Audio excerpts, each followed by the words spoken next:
Hate to break it to you, everybody, but punk music, it's not coming back just because our president's a dickhead. Over the past couple of weeks, since it's been announced that Trump won the 2016 election against Hillary Clinton, there's been this growing sentiment that genres that are typically known as being super politically charged, like punk music, are going to have a bit of a comeback over the next 4 to 8 years, or genres like hip-hop are just going to start just dropping super political music left and right, or even that music is somehow going to become better over the next 4 to 8 years because the artists making the music are going to be suffering, which is, in a way, actually kind of sick. And I'm here to say that none of that shit's going to happen. Look, not only has punk music not really gone anywhere, there are still lots of punk bands putting out punk records, but as far as punk music being a cultural force, at least in America, it's a thing that happened. It's a thing that came and went. It's not going to happen again just because we don't like our politicians or just because there's some kind of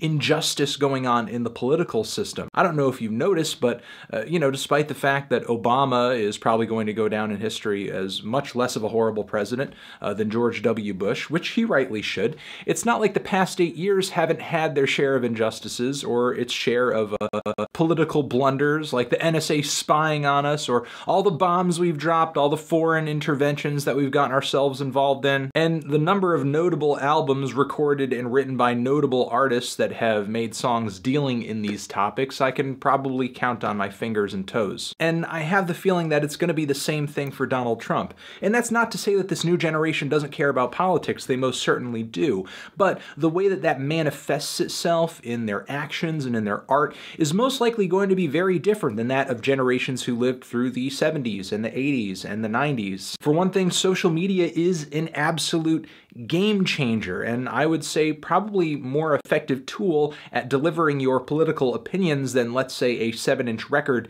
featuring really loud blaring guitars and vocals that you can't even make out because the singer is screaming at the top of his lungs. So if this new generation does want its political opinion to be heard, it doesn't necessarily have to rely on the DIY scene or aggressive self-released music. And if millennials do manage to start releasing more politically charged music over the next 4 to 8 years, it's most likely going to take on a different form, a different sound, a different shape. It's most likely not going to be a punk record, probably not a metal record. It may not even be a hip-hop or an EDM album. So going forward, let's not prescribe to young people how they should go about expressing their opinions in this new presidency. I mean, not to say that we can't debate, but how these conversations are going to be had into the future, it's probably not going to happen in the way that it did when, back in my day, when we were mad at what the president was doing, we had a punk show and we went to the coffee shop and we strummed our acoustic guitars.